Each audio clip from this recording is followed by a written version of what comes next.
అందరికీ నమస్కారం. నా పేరు రమ. నీ ప్రేమ కోసం 72వ భాగం. రచయిత శ్వేత సాయి గారు. అక్కడికి వచ్చిన హరిగారు చిన్నగా నవ్వుకొని ఫోన్ కాల్ మాట్లాడతారు. అను సుమిత్ర గారితో అంతా చేయిస్తుంది. చివర్లో అంతా తను చేసినట్టుగా బిల్డప్ ఇస్తుంది. మొత్తం రెడీ అయ్యాక అను అన్ని డైనింగ్ టేబుల్ మీద ఉంచి కార్తిక్, మామయ్య రండి టిఫిన్ చేద్దామని అంటుంది. అందరికీ వడ్డిస్తుంటే కార్తిక్, హరిగారిద్దరూ సీరియస్గా అనుని చూస్తే తప్పక అను కూడా కూర్చుంటుంది. అందరూ టిఫిన్ చేసి రెడీ అవుతూ ఉంటారు. అమ్మా అను, నాకు లంచ్ బాక్స్ ఇవ్వమ్మా, నేను ఆఫీస్లోనే తింటాను అంటారు. అదేంటి మామయ్య, మీరింటికి వస్తారు కదా రోజు అని అను అంటే, అది ఈ మధ్య మన మాల్లో కాస్త వర్క్ ఉంది అందుకని అంటారు. అలాగే మామయ్య అని లంచ్ బాక్స్ పెడుతుంది. అను అన్ని సర్దేసి కార్తీక్కి కనపడకుండా వెళ్ళిపోవాలని మధు దగ్గరికి బయలుదేరుతుంది. బయటికి వెళ్ళగానే కారులో రెడీగా ఉన్న కార్తీక్ని చూసి దేవుడా దొరికిపోయానని చిన్నగా తప్పించుకుని పోవడానికి జారుకుంటూ వెళ్తుంది. ఏయ్ అంటాడు కార్తీక్ సైలెంట్గా కారెక్కి ఫ్రంట్ సీట్లో కూర్చుంటుంది. కార్తీక్ కార్ని స్టార్ట్ చేస్తాడు. అరే మధు దగ్గరికి వెళ్ళాలి, ఎలా ఇప్పుడు రిషితో కూడా మాట్లాడాలి ఎలా అని మనసులో అనుకుంటుంది. పూర్తిగా ఆలోచనలో ఉన్న అను కారు ఆగడంతో పక్కకి చూస్తే ఆశ్రమం దగ్గర కారు ఆగుతుంది. వెంటనే ఒక పెద్ద స్మైల్తో కార్తీక్ వైపే చూస్తుంది. నీకెలా తెలుసు నేను ఇక్కడికే వద్దామని అనుకుంటున్నానని? అంతే తెలిసిపోయిందిలే అంటాడు కార్తీక్. నీ మనసు నాకు తెలియదా బంగారం అనుకుంటాడు మనసులో. అను కార్ దిగి కార్తీక్ కూడా దిగాక మధు దగ్గరికి వెళ్ళడానికి పరుగున వెళ్తుంటే దారిలో ఏదో గుర్తొచ్చి మళ్ళీ వెనక్కి వచ్చి కార్తీక్ నువ్వెందుకు ఆఫీస్కి వెళ్ళొచ్చుగా అంటుంది. నేను అక్కడికి వెళ్ళి పెద్దగా చేసే పనులేమి లేవులే, అయినా నాకు నీకన్నా ఏది ఇంపార్టెంట్ కాదు పద అంటాడు. అది కార్తీక్ అని కార్తీక్ చేయి పట్టి ఆపుతుంటే అది అని అంటుంది అను. ఏమైందిరా అని దగ్గరగా వచ్చి అను ఫేస్ని చేతిలోకి తీసుకొని చెప్పు ఏమైందని అంటాడు కార్తీక్. అది మధుకి నేను మనం బాగానే ఉన్నాం కలిసిపోయామని చెప్పాను, అందుకని అది ఇప్పుడు మన మధ్య కొన్ని టాస్కులు పెడతానంది, అవి చేస్తేనే పెళ్లి చేసుకుంటాను అంది, అందుకనే భయం. నువ్వు రాకపోతే దానికి ఏమీ గుర్తుండదు, టాస్క్లే కదా పెట్టని, ఏమైంది అని అంటాడు కార్తీక్. కార్తీక్ అంత సింపుల్గా ఓకే అంటావేంటి, చాలా కష్టంగా ఉంటాయి వద్దు అంటుందను. ఏమీ కాదు పద అంటాడు ముందుకు కదులుతూ. గబగబా కార్తీక్ ముందుకు వెళ్ళి కార్తీక్కి ఆపోజిట్గా వెనక్కి నడుస్తూ అది కాదు నేను చెప్పేది అర్థం చేసుకో అంటుంది. వెనక్కి నడుస్తూ నడుస్తూ పడిపోతున్నాను నీ కార్తీక్ ఒక్కసారిగా పట్టుకుంటాడు. నీకు ముందు చూసి నడవడమే సరిగ్గా రాదు, మళ్ళీ ఇలా వెనక్కి నడవడం అవసరమా అంటుంటే అది కాదు అసలు నీకు సరిగ్గా అర్థం కాలేదు, టెస్ట్లు అంటే మామూలుగా ఉండవు, అంటే నేను మన ఇద్దరికీ మధ్య అంతా అయిపోయిందని చెప్పాను. అంతా అంటే ఏంట్రా అంటాడు అనుని ఇంకా దగ్గరికి లాక్కుంటూ. కావాలనే కార్తీక్ ఆట పట్టిస్తున్నాడనే విషయం అతనికి అర్థమైంది. అను నీకు అర్థమైందని నాకు అర్థమైంది, ప్లీజ్ వదులు అంటుంది. ఇంతలో మధు బయటకు వచ్చి వాళ్ళని అలా చూసి షాక్ అవుతుంది. కార్తీక్ మధుని చూసి అనుని వదులుతాడు. హాయ్ మధు అని మధుని హక్ చేసుకొని ఎలా ఉన్నావు అన్నయ్య, ఏరి ఎన్ని డేస్ ఉంటారు ఇక్కడ అని అంటుంది. అను ఆపవే, అసలు గ్యాప్ ఇవ్వు కాస్తైనా నేను మాట్లాడడానికి అని అనుని ఆపి. ఇంకో 1 వీక్ ఉంటాం, మీ అన్నయ్య గారు పిల్లల దగ్గర ఉన్నారు, మీరు వెళ్తే నేను మా అన్నయ్యతో మాట్లాడుతుంటాను అని అంటుంది మధు. అలాగే అని అను తురున పిల్లల దగ్గరికి పారిపోతుంది. ఎలా ఉన్నారన్నయ్య అంటుంది మధు. బాగున్నానరా, ఏంటన్నయ్య ఇది ఇంకా అలాగే ఉందా, ఏమైనా మారిందా అంటుంది మధు. చాలా మారింది. అవునా, మీరిద్దరూ కలిసిపోయారా, అనుని నువ్వు యాక్సెప్ట్ చేసిందా అంటుంది. కాదు మధు, నేను అంది నన్ను ప్రేమించడంలో రోజు రోజుకి దానికి నా మీద ప్రేమ పెరుగుతోంది కానీ తగ్గడం లేదు, అందుకే నేను దానికి కొన్ని టాస్కులు పెడతానన్నాను, మీరు బాగా ఆడేసుకోండి అని అంటుంది. పాపం మధు అది అని అంటాడు. అయ్యో పద్దాక పాపం అంటే ఎలా అన్నయ్య, మీరొక్కటయ్యేది, మీరేం నాకు హెల్ప్ చేయక్కర్లేదు, నా ప్లాన్స్ నాకున్నాయి అంతే అంటుంది.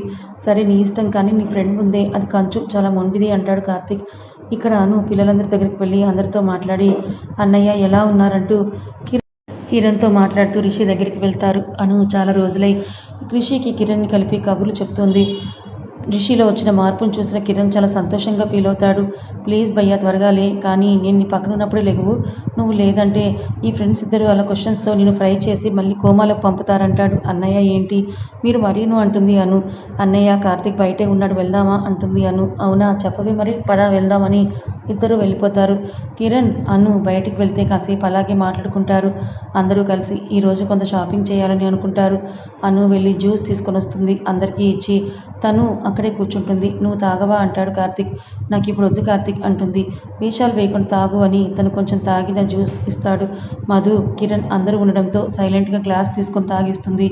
కార్తీక్ అన్నయ్య రండి ఇక్కడ పిల్లలందరిని చూపిస్తాను అని మధు కిరణ్తో పాటు ముందుకు వెళ్తుంటే కార్తీక్ అను వెనక్కి వస్తారు.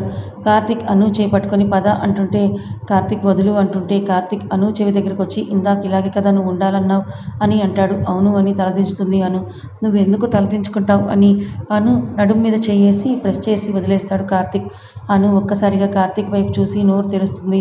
కార్తీక్ వెంటనే ఏమైందను అని అను గడ్డం పట్టుకొని అడుగుతాడు. ఏమీ తెలియనట్టుగా వెనక్కి తిరిగి ఇదంతా చూసిన మధు ఏమైందను అని అంటుంది. ఏమో మీ ఫ్రెండ్కి ఏమైందో అర్థం కాదు కానీ అప్పుడప్పుడు ఇలా షాక్ అవుతుంది, నోరు తెరుస్తుంది, ఏదో అయిపోతుంది, కాస్త చూసుకోమ్మా అని అంటాడు. అలాగే అన్నయ్య పద అని తీసుకెళ్తుంది. అనుకి మాత్రమే కనపడేలా కన్ను కొడతాడు. నాకు కంగారు తీరిపోయిందను. నేను నీ దగ్గరకు వస్తున్నప్పుడు నిన్ను ముట్టుకుంటున్నప్పుడు నువ్వు ఎక్కడ వాడి గురించి ఆలోచించి భయపడతావు అని అనుకున్నాను. కానీ నీ దగ్గరికి నేను రాగానే ఈ లోకాన్ని మర్చిపోయి నీ ధ్యాసంతా నా మీదకే మళ్ళీపోతోంది. నన్ను తప్ప ఇంకెవరిని చూడలేకపోతున్నావు. నేను నీకు అంత నచ్చినప్పుడు ఎందుకే దూరం పెడుతున్నావు? రోజులాగా ఆఫీస్కి ముందు వెళ్ళిన దివ్య వర్క్ చేయాలని లేకపోయినా చేస్తుంది. అటు ఇంట్లో ఉంటే ఏదో ఒక మ్యాచెస్ అంటుంటే అది ఆపుకోలేక తప్పుకోలేక ఎక్స్ట్రా వర్క్ అని రోజు ఆఫీస్ వంకతో తప్పించుకుంది.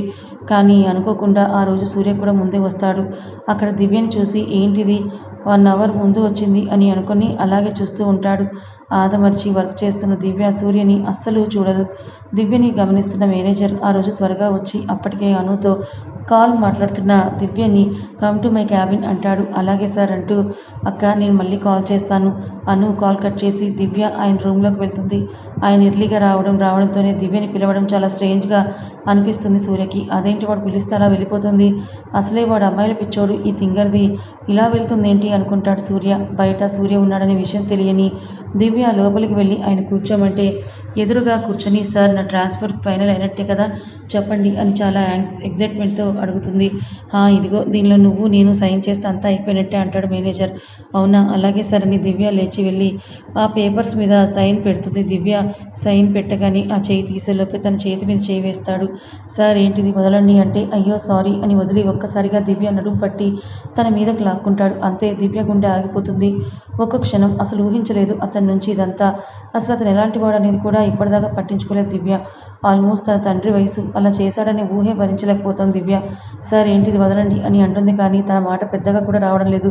కమాన్ దివ్య నీకు ట్రాన్స్ఫర్ కావాలి, నాకు నువ్వు కావాలంటుంటే షాక్లో వాడు వెధవ అని అర్థమైన దివ్య ఒక్కసారిగా చీదరించుకొని వదులురా, ఏంటిది ఏం చేస్తున్నావు, నేను అలాంటి దాన్ని కాదు, నన్ను వదులు ముందు ప్లీజ్ అని అంటుంది. కానీ నేను అలాంటి వాడినే కదా దివ్య, కాసేపు సైలెంట్గా ఉండు, నా పని నీ పని అన్నీ అయిపోతాయి, 1 గంట దాకా స్టాఫ్ కూడా ఎవరు రారు, సో సైలెంట్గా నాకు కోఆపరేట్ చేసేయి అని అంటాడు. నువ్వు ఇంత నీచుడు అనుకోలేదు, హెల్ప్ హెల్ప్ అంటుంటే దివ్య నోరు నొక్కేస్తాడు. ఈ సౌండ్ విన్న సూర్య వెంటనే వచ్చి డోర్ ఓపెన్ చేస్తుంటే ఈలోపు దివ్య చున్నీ లాగేస్తాడు. ఆ ఫోర్స్కి అతని గోళ్ళు దివ్య మెడ మీద గీసుకుంటాయి. అని అరుస్తుండగా ముద్దు పెట్టేస్తాడు. వెంటనే సూర్య వెళ్ళి ఒక్కటి పీకుతాడు. ఆ దెబ్బకి వాడు పక్కకి పడటంతో దివ్య ఊపిరి పీల్చుకొని వెంటనే కింద పడిన చున్నీ తీసుకొని వేసుకుంటుంది. సూర్య వాడిని వదలకుండా కొడతాడు. అమ్మాయిలు నేర్పించడానికి ఉద్యోగంలో జాయిన్ అయ్యావా? నీ కూతురు వయసున్న అమ్మాయిలతో ఏంటి వేషాలు? సూర్య నువ్వు తప్పు చేస్తున్నావు, అదే ట్రాన్స్ఫర్ కోసం నా దగ్గరికి వచ్చింది, నీకు సంబంధం లేని మ్యాటర్ సూర్య, నువ్వు తలదూర్చుకు అని అంటాడు మేనేజర్. ట్రాన్స్ఫర్ అడిగితే నీ పక్కలో పడుకోవాలా ఎదవా అని ఇంకా కొడతాడు. అక్కడ వాటర్ బాటిల్ ఉంటే దానితో కొడతాడు. అతని తల పగిలి బ్లడ్ వస్తూ ఉంటే అది చూసి భయమేసిన దివ్య సూర్య ప్లీజ్ వదులు, ఇంకా కొడితే చస్తాడేమో వదులు అని అంటుంది. ఒక్కసారిగా దివ్య వైపు తిరిగి నిప్పులు కక్కుతున్న కళ్ళతో నీకు బుద్ధి లేదు అసలు అని చెంప చెల్లు అనిపిస్తాడు. వాడే చెప్తే అది నమ్మడమేనా, వెనుక ముందు చూడవా అని అరుస్తూ ఉండగా ఈ గ్యాప్లో మేనేజర్ పారిపోతాడు. దివ్య ఆ చెంప మీద చేయి వేసుకొని తలదించి సారీ అంటుంది. ప్రతిసారి నన్ను అరుస్తావు, వాడు ఇంత చేస్తుంటే ఉలక్కుండా చూస్తావేంటి, 4 పీకకుండా అని అంటాడు సూర్య. దివ్యకి ఏం చెప్పాలో అర్థం కాక 2 చేతులు నోటికి అడ్డు పెట్టుకొని అలాగే కింద కూర్చొని ఏడుస్తుంది. అంత కోపంలో కూడా ఉన్న సూర్యకి దివ్యని అలా చూసేసరికి చాలా బాధ వేసి దివ్య పక్కనే కూర్చొని సరేలే ఏడవకు అని దగ్గర తీసుకోబోతుంటే ఒక్కసారిగా సూర్యని హక్ చేసుకుంటుంది.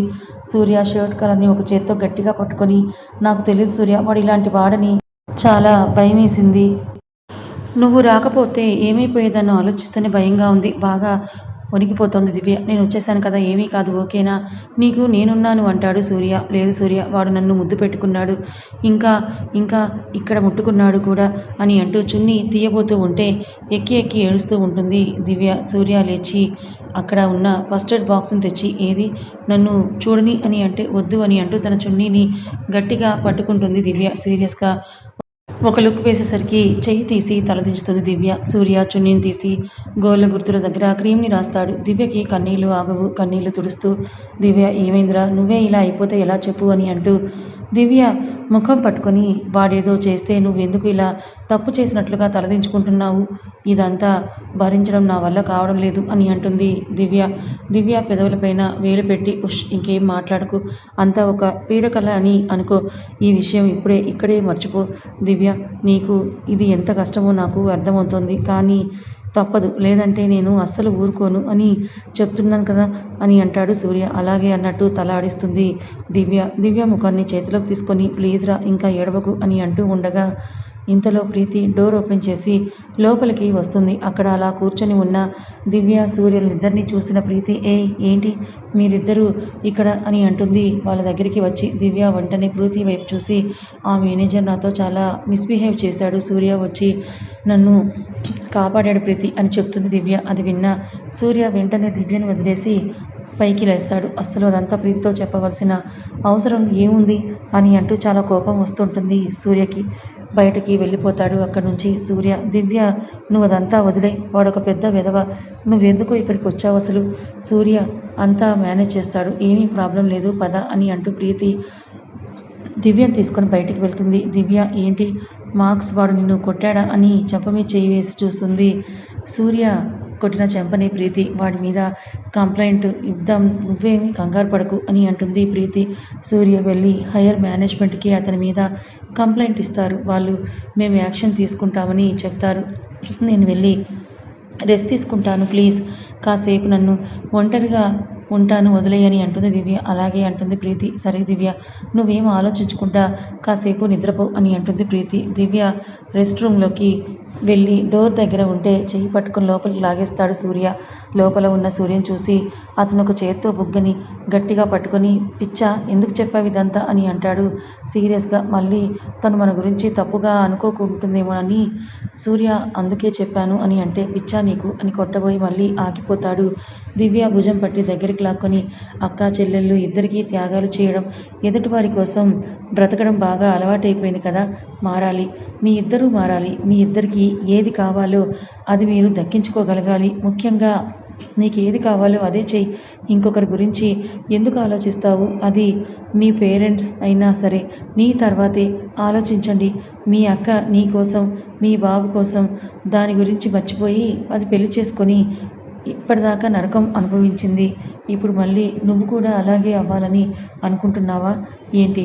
నీకు జాబ్ నచ్చకపోతే మానేయాలి, ట్రాన్స్ఫర్ పెట్టాలంటే నాకు చెప్పాలి, కానీ ఆ విధవ దగ్గరికి వెళ్ళి వాడిని ఎందుకు నువ్వు అడిగావు? అసలు చుట్టూ ఉన్న జనం ఎలాంటి వాళ్ళో పట్టించుకోవడమే మానేశావు. ఎందుకు దివ్య?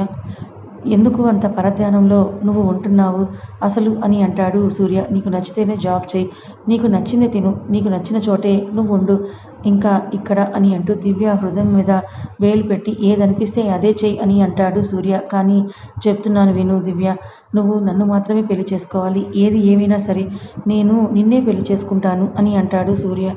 దివ్య సూర్య వైపు అలాగే చూస్తూ ఉంటుంది. దివ్య నడుము పట్టుకొని దగ్గరికి తీసుకొని నువ్వు ఇది వరకు దివ్యలాగా ఉండరా, నాకు అదే చాలు ప్లీజ్.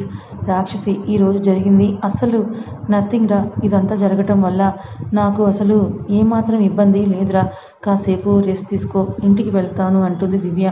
వద్దు ఇక్కడే ఉండు, నువ్వు అక్కడ ప్రశాంతంగా ఉండలేవు, ఇక్కడే నా కళ్ళ ముందే నువ్వు రెస్ట్ తీసుకో అని అంటాడు సూర్య. జ్యూస్ తెస్తాను ఆగు అని అంటూ బయటికి వెళ్తాడు సూర్య. దివ్య ఏం అర్థం కాక అలాగే కూర్చొని ఏడుస్తూ నిద్రపోతుంది. ఈ విషయం అంతా తెలిసిన శశి వెంటనే దివ్య దగ్గరికి వస్తాడు. నిద్రపోతున్న దివ్యని లేపి ఏమైందిరా అని అడుగుతాడు. అప్పుడే వచ్చిన సూర్య వాళ్ళని చూసి నిద్రపోతున్న దివ్యని లేపినందుకు చాలా కోపం వస్తుంది అతనికి. అక్కడికి వెళ్ళి దివ్యకి జ్యూస్ ఇస్తాడు. శశి తీసుకొని తాగించబోతుంటే దివ్య తనే తీసుకొని తాగుతుంది. చాలా థ్యాంక్స్ సూర్య, చెయ్యి పట్టుకొని నువ్వు దివ్యని కాపాడినందుకు చాలా థ్యాంక్స్ అని అంటాడు శశి. నా బాధ్యత అది, నువ్వు థ్యాంక్స్ చెప్పడం దేనికి అనుకుంటాడు మనసులో సూర్య. దివ్య ఇంటికి వెళ్ళొచ్చు కదా, పద నేను డ్రాప్ చేస్తానంటాడు శశి. వద్దు శశి నేను ఇక్కడే ఉంటాను ప్లీజ్ అంటుంది దివ్య. నేను వచ్చి వర్క్ చేసుకుంటాను అని అందరూ ఎవరి ప్లేస్లోకి వాళ్ళు వెళ్ళి వర్క్ చేసుకుంటూ ఉంటారు. తన ప్లేస్లో కూర్చున్నా కానీ దివ్య వర్క్ చేయకుండా అదే ఆలోచిస్తూ ఉంటుంది. అది సూర్య గమనించి దీన్ని నార్మల్ చేయటం అను వల్లే అవుతుంది అని అనుకి కాల్ చేసి జరిగిందంతా చెప్తాడు. ఆశ్రమంలో ఉన్న అనుకి సూర్య కాల్ చేసి ఇదంతా చెప్పడంతో నాకు చిన్న పని ఉంది, నేను మళ్ళీ వస్తాను, ఆ తర్వాత షాపింగ్కి వెళ్దామని మధుకి చెప్పి కార్తీక్ని తీసుకొని వెంటనే బయలుదేరి దివ్య ఆఫీస్కి వస్తుంది. సూర్య ఎక్కడ అని మెసేజ్ చేస్తుంది ఆఫీస్కి వచ్చి. అప్పటికే అందరికీ సమాధానం చెప్పి అలసిపోయిన దివ్య ఒక్కొక్కరు వచ్చి ఏదో ఒకటి అడగడంతో తను చాలా బాధపడుతుంటుంది. అప్పుడే లంచ్ చేద్దాం రా అని సూర్య తెగ గొడవ చేస్తుంటే ఇంకా తప్పక కింద క్యాంటీన్కి వస్తుంది దివ్య.